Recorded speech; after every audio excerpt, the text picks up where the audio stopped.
Mzazi mpendwa, je, unajua kuwa picha moja tu inaweza kuwa zawadi ya maisha kwa mtoto wako?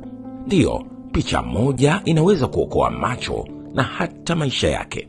Kwa kutumia simu yako ya mkononi au kamera, unaweza kugundua dalili za awali za saratani hatari ya macho kwa watoto inayoitwa retinoblastoma.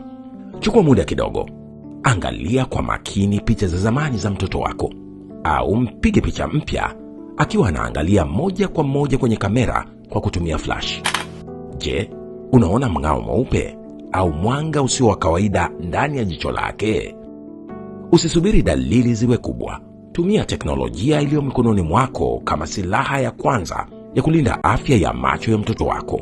Ukiona mng'ao huo, mwahishe mtoto kwa mtaalamu wa macho kwa vipimo sahihi na matibabu ya haraka ili kuokoa uwezo wake wa kuona na maisha yake.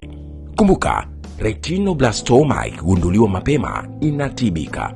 Mtoto wako ana nafasi ya kuendelea kuishi na kuona ndoto zake zikitimia na kufurahia maisha yake kwenye mwanga wa matumaini.